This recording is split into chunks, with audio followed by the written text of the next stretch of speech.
And a very good morning to you. Welcome to K24 This Morning. My name is Jeff Morte. Of course, it's time for our newspaper review. Right here, we look at the big stories of the day and get an analysis, of course, on what this really means and dig deeper beyond what the headlines read on the surface. I have a very able panel to go through that particular discussion right here. But before that, just in case you haven't gotten yourself a copy of your People Daily, you can get one straight to your phone. And it's just at the touch of a button. The number that you dial, *550 *4#. Once again, the number is *550 *4#. Dial that number and get yourself a copy of your People Daily straight to your phone. It's brought to you by the PD and Safaricom. It's only 10 shillings. And right here, by the way, on K24 This Morning, I'm giving you 250 shillings worth of airtime. And all you need to do is, once you've downloaded your e-paper, take a screenshot of that, send that to the WhatsApp number at the bottom of the screen, and once you do that, you walk away with 250 shillings worth of airtime. First 10 who come in walk away with the airtime. So once again, the number that you need to download your e-paper, *550 *4#. Dial that number, get your copy, take a screenshot, send it with your name and where you're watching from, and I will send you airtime, all courtesy of the People Daily and Safaricom. As you download your copy of your e-paper, this is a headline you're waking up to this morning. Auditor indicts PS KEMSA boss in 8 billion shilling scandal. Government report indicates officials broke procurement rules in purchasing COVID-19 items and wants the DCI and EACC to conduct further probes on this.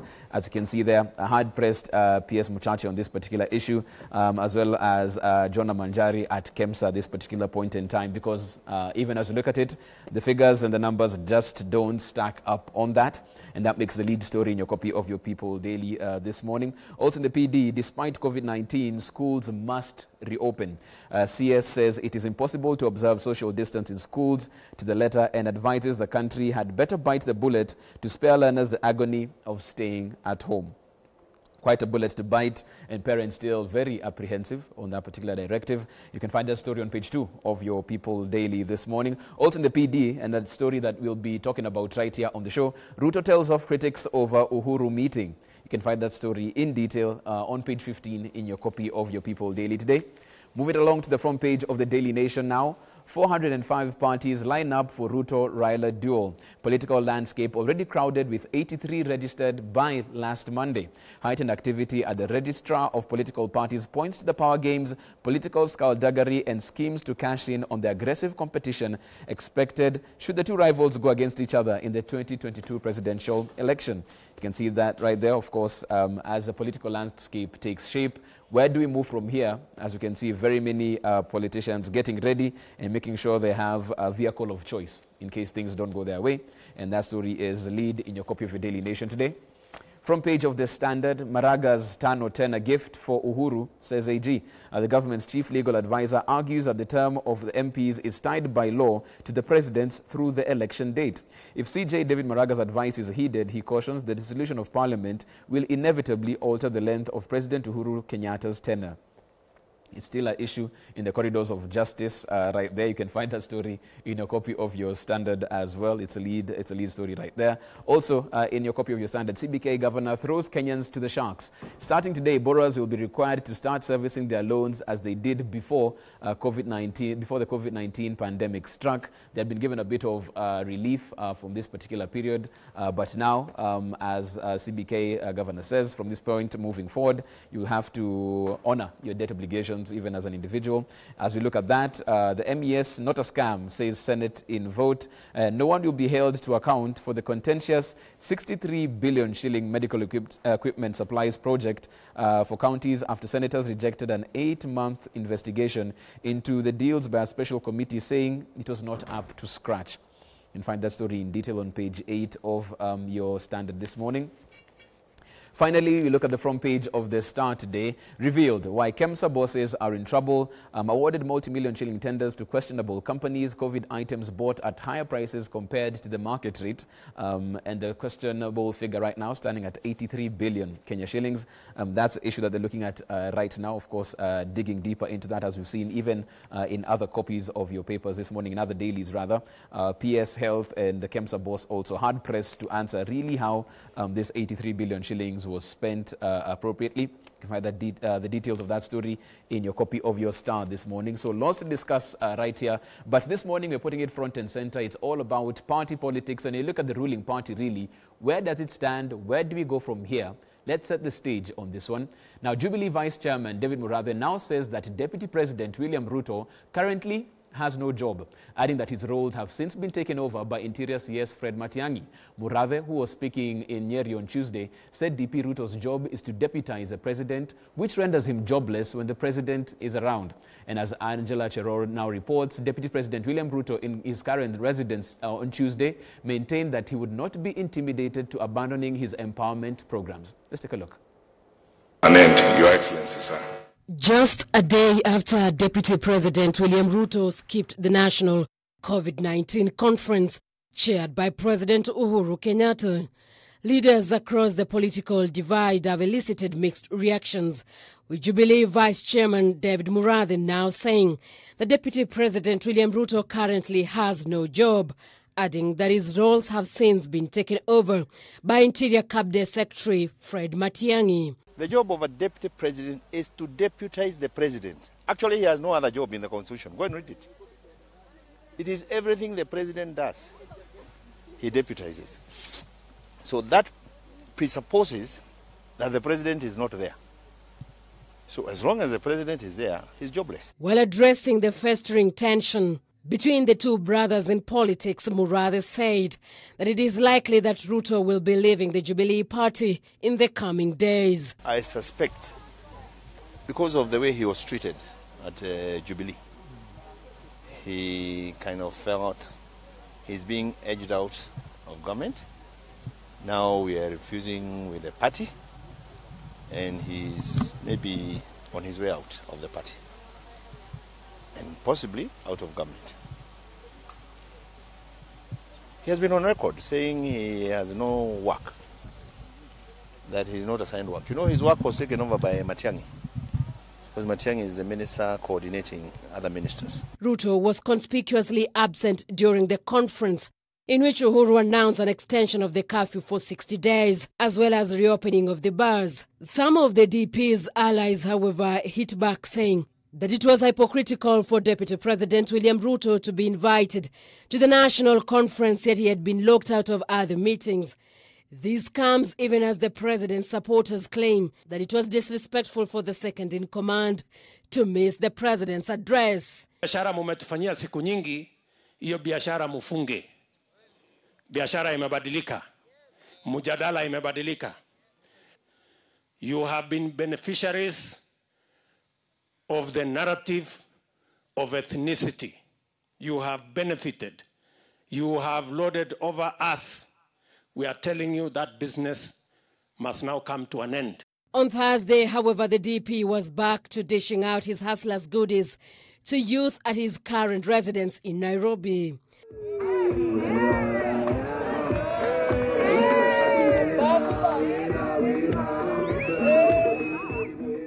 Taking the challenge in the dance before sitting on a wheelbarrow and being driven a few meters, the DP said that the insults from his critics will not stop him from reaching out to the youth who need his help. Contrary to the first time where the president and his deputy would dress in matching attire in a political bromance affair, throwing smiles and answering the questions from the press jointly. We are not going to have the same conversation about tribes and about power and about positions. No, we are going to have a different conversation. However difficult, however uncomfortable, we are going to have a conversation about ordinary people, about ordinary jobs, about Mama Mboga, about the kiosk guy, about these small girls from Huruma and their hustle on earth. This time, things have been clearly different. Angela Cheror, K24. And we've indeed come a long way from the matching ties and shirts to a deputy president riding on a wheelbarrow. We can see what's happening in the Jubilee party as it stands right now. We have a vice chair talking about the deputy party leader leaving the party. That's where we stand right now. And also that makes the basis of the question of the day that we'll be asking you right now. Do you still believe that the ruling party can deliver the president's agenda by 2022? With what we are seeing right now with the vice chair saying what he does, The deputy party leader responding, can the ruling party deliver the president's agenda by 2022? We ask you that question. You can send us your comments on Facebook. You can get us on Twitter. Get me at I am Jeff Mote or K24 TV. The WhatsApp number also at the bottom of the screen. Can the ruling party deliver the president's agenda by 2022? That's the question of the day. Send in your thoughts, your comments on that. We'll be looking at them right here on the show. Let me get to my panel now that the stage has ably been set. In studio, of course, Hesbon Owilla. He's a media and political communications expert. Good morning. Karibu sana. Welcome to the show. Thank you. As I was going through the headlines, the standard headline got a reaction from Joy Mdifo. Good morning. She's the Executive Director, East Africa Center for Law and Justice, about Maraga's Tano gift for Uhuru, says the Chief Legal Advisor to the government. We're talking about that in Somebody says the law is clear, and I yes. keep saying it's as clear as mud. But we'll see.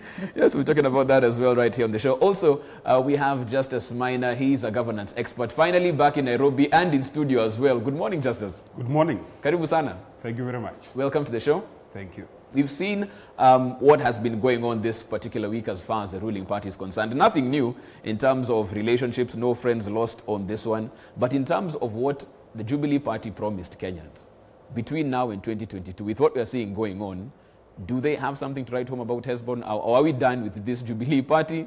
It's now politics for the next presidential election.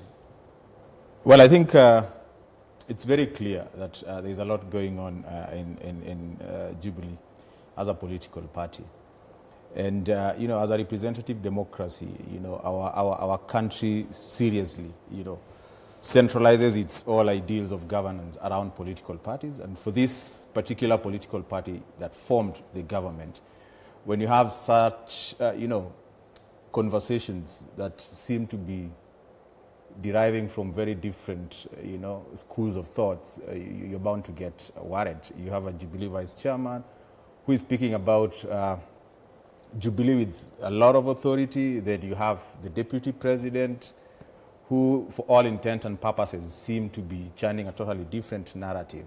But I think at the end of the day, the question is, does Jubilee have, a laid down agenda that it set out to achieve? It does have that. So the conversations that are being, carried around by other people, especially in terms of what they are doing in their own individual capacities, are basically taking us away from the programmatic ideal of the Jubilee political party, which is anchored on basically the manifesto that they went out selling themselves to Kenyans. And of course, after the election, they translated that manifesto into the big 4 agenda, of course, translated to the legacy 3. So that is still working, And to a large extent, you'd say that despite the disruptions of COVID-19 and the locust invasion, and of course the floods that we've had in this country, I think Kenya the Jubilee programs are going on very well. But it's also important to note that what is happening in Jubilee is that there are certain individuals who are running away from that programmatic approach that has very laid down, structures of what they want to achieve, to more of a charismatic approach to doing party politics, which is based on individual charisma, churning your own way. And to a large extent, that seems to be geared towards 2022 and not necessarily what Jubilee set out to achieve, And I think that is the dialectics, that we are seeing here, that there is a narrative that is geared towards doing stuff that would endear itself to the electorate in 2022. And then there is the programmatic arrangement that Jubilee had, the Legacy 3, that is going on uninterrupted. And interestingly, it seems like the president is not drawn into these machinations. He's focused on the Legacy 3. Okay, let's look at the party as it stands right now. Joy, can a PG save this? They were asking for it for a while, and then they came in quick succession, and nothing happened there. They were told what they were going to do. They were given their marching orders, and now here we are with a party with a bigger rift than before. Can they actually mend this rift? Can they come together and move forward? No, I don't think so. I don't think so. What happened earlier in the year and towards the end of last year as well, with the strong arm tactics that we saw, the people being de-whipped from committees and that, I think in terms of party politics, you've done the worst you could do to quote-unquote rebels. they have no more cards to play on that angle. So even if you call a PG for what adventure? We've seen people like Murkomen now have decided, you know what, it's Murkomen Unchained. And now they are, you know, running the show as they deem fit without feeling any fetters from the party. So there was a time when the party could wield a big stick and point a finger at their members, but I think they have since lost that. Maybe they played their cards a little bit too early, so they've gotten to a place where they're left with 2 years with people in the party who now they have absolutely no control before. Even whatever modes of, you know, whatever imagination that they had control before, now that does not exist anymore. And I think we are seeing the same also with the deputy president, where he's been pushed to a corner. You've had the deputy, the vice chairman saying he has absolutely no job. Person of the energy of William Ruto, you really think if he has got no job there, he has got absolutely no job? No. And Ajipa Shugli, and we see what he is doing now. He's like, you know what? There was a clip I saw yesterday. He was saying there's nothing that the president has asked of me to do that I've refused to do. Now that he's no longer asking me to do anything, guess what? Then you do what you want to do. Okay. So I think maybe there's a need of some strategic thinking in terms of the Jubilee leadership, because it's most unfortunate that they had the numbers to deliver on their mandate. They had the plan, as Hesbon says. They have a plan on paper. They have the manifesto, they have the BBI, and they have the Legacy 3. They have even the joining together of all these other people. It's so unfortunate that they are squandering. I mean, it's their own squabbling that is sabotaging them, such that will they achieve what they need to achieve in the remaining 19, 20 months? It's highly unlikely at the rate at which they are going, because they are so at cross purposes that right now, even the simplest of things, you saw like with the Senate matter, that should have been something with Jubilee numbers. It should have been over at, you know, the first try, the second try at most. But look at how long it took, just because they cannot row. They're in the same boat, but they're not rowing in the same direction. So will APG draw this together? I don't think so. With how things are going, even listening to what David Murathe was saying, we have taken the party from him. We have snatched it. So it's like the angling for the implosion. It's like Doofenshmirtz. We are hitting the self-destruct button. So let's wait for it to go kaboom. Then we see where people land when it's done. Justice, I want to bring you in on this one, because there's the saying that, you know, in the end, we don't remember the words of our enemies. We remember the silence of our friends. DP Ruto would have thought President Uhuru Kenyatta was his friend, and in all of this, he's been conspicuously silent. It's Ruto who goes out and says everything is fine. We are fine. I've been working, but his boss isn't saying anything. Is that speaking volumes as well? One, I think it's very interesting that what we are witnessing as a country is a funeral procession of Jubilee as a party. And most likely, in my opinion, the burial date is 2022. But what is even ironical is that the presiding bishop of this funeral procession is the president, assisted by Murathe. And the altar boys are the Kangatas of this world. And that is very interesting. And of course, every 5 years, we have seen the party that forms the government disintegrate under the watch of the so-called party leaders. So to me, the most ironical thing is that the president has allowed the party to go down the drain, and as I said, is actually presiding over the death and final burial of Jubilee, because Jubilee is based on Ruto and the president himself. It's not a typical ideological party. We may talk about Jubilee as a party, but intrinsically, you want to understand Jubilee is based and anchored on the friendship of Uhuru and Ruto, minus the friendship of and the handshake between Ruto and Uhuru. Then, of course, I mean, finally and ultimately, we will see the demise of Jubilee as it was known. Secondly, I think the only surviving human trait, as has been said time and again, is self-preservation. I think the friendship between Uhuru and Ruto was meant to propel the duo to power. And that happened in 2013. It happened in 2017 twice. And I think in Kenyan politics is the usual deception and use and dumb. So Ruto's sell-by date ended immediately. The president was re-elected in 2017. So the usefulness of Ruto as an individual may have been, has gone by. And therefore, what the president is doing is what any other typical African leader would do. And of course, why people are horrified that Ruto did not attend the COVID-19 conference is because Ruto did not avail himself for humiliation. Ruto did not avail himself to be bullied. Ruto did not avail himself to be lectured. Remember the last time Ruto even tried participating in the so-called COVID conference, his Zoom line was disconnected. I mean, I'm sure they had planned for something sinister. You would have seen the president lecturing Ruto. Somebody else would have said tanga-tanga politics. I mean, Ruto's presence would have been a fodder for the big guys to humiliate him once again. Remember again, the last time I saw Ruto in State House, he was lining up to be like anybody else, to be his temperature to be taken before he's allowed to enter. So I think why some people are horrified is because Ruto is not availing himself to be humiliated. And remember, you've had a number of people telling us about Moi's school of graduation, where Moi allowed himself to be bullied, to be humiliated by junior officers for almost 15 years. He was the vice president. And therefore, when you hear people once in a while and oftenly saying, oh, remember Moi was a very good vice president because he allowed himself to be humiliated, he allowed himself to be bullied, he even allowed himself to be slapped by a junior police officer in the name of Mungai in Rift Valley, and to be stopped on the highway severally.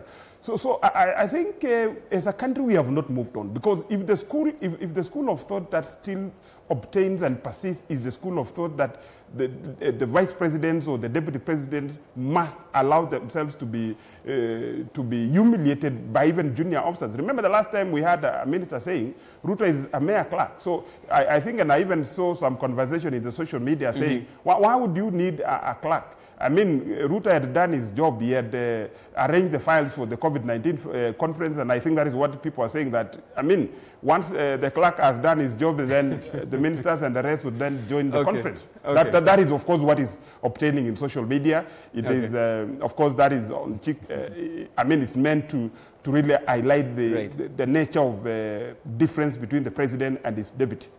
Let me bring it back because we've seen the deputy president has taken the hustler's clerk title, wears the cap, goes with it, has owned that particular space.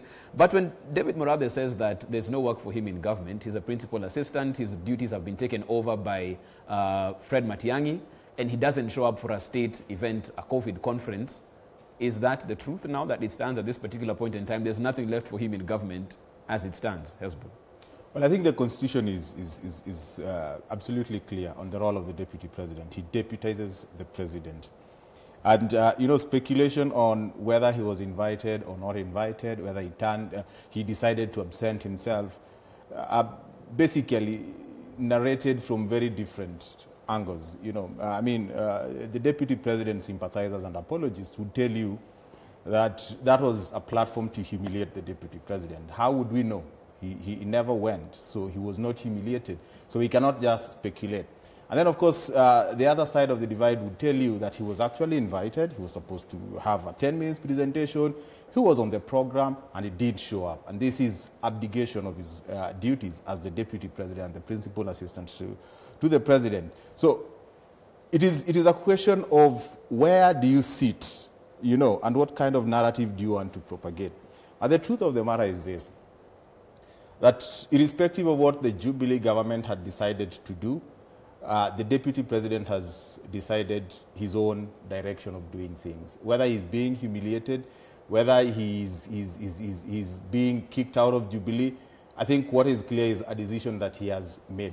That for him, it is a decision of rallying Kenyans for purposes of ascending to power in 2022. And I think that is in black and white. No one can dispute that, because essentially what he is doing, he is rallying people, supporting people within his own framework, whether as a deputy president or not. What is clear is that he's doing that for purposes of 2022. Now, where does that put Jubilee? And you see, we cannot lie to ourselves that the president or the Jubilee coalition was done with the deputy president immediately they won the second term. That is far from the truth, from what is in the public domain. Because during the swearing in, the president made it clear that he's going to have the Big Four agenda, and that is what they're going to work through. He called MPs, you know, the parliamentary group at State House, and they made a decision that what we want to do is very simple. Serve the nation, achieve the Big Four, move this country forward, and in 2022, I will be the first person to campaign for the Jubilee presidential candidate. And I think the president is also on record in the public domain, telling the opposition back then that I have won. The issue of sitting down and discussing 2022 is not a bone of contention. In 2022, you will meet my deputy, who will be the presidential candidate. And I think that is in the public domain.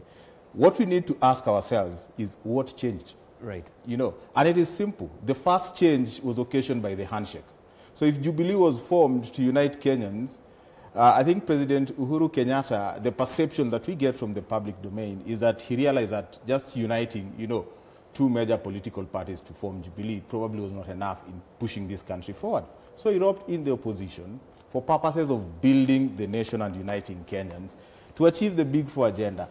And Jeff, let us not lie to ourselves. The Big Four agenda is not going to help any political leader. The Big Four agenda, if achieved, will help Kenyans. So if that is what brought, you know, a lot of dialectics within Jubilee, is a question that, you know, Kenyans can answer for themselves. But predominantly, I think the moment individuals ran away from the structured programmatic arrangement that Jubilee had with the Big Four agenda that translated to the Legacy 3, it was a bit clear that they were going to find it very difficult to remain in Jubilee, because Jubilee was serving the interest of Kenyans. And there was no guarantee that by serving the interest of Kenyans and roping in the opposition, and specifically Raila Odinga, it was not going to be very clear that that was going to help the deputy president. And I think from where I sit, that is where the rain started beating this marriage between President Uhuru Kenyatta and the deputy president. And it seems like one of them both of them made a decision. One, to stick with delivering for Kenyans, and the other one, to start the journey to 2022. I want us to take a break at that point. When I come back after the break, Joy had spoken about yesterday, the deputy president speaking about how every task has been given by his boss, he has delivered with a distinction. We'll pick it up from there. I think we also have that clip that we'll be playing after the break and actually ask ourselves, as principal assistant, has he delivered, has he played his part in forwarding this Big Four agenda, even as he moved this forward? And is it tenable for him as a number two, charting his own path, which seems to be pretty independent from what his boss is doing? That and more after the break. This is K24 This Morning. Don't forget, you can get yourself a copy of a People Daily straight to your phone. It's only 10 shillings. And the number that you dial is *550*4#. Once again, the number is *550*4#. Dial that number and get yourself a copy of the People Daily straight to your phone. It's brought to you by the People Daily and Safaricom. Short break, back with more.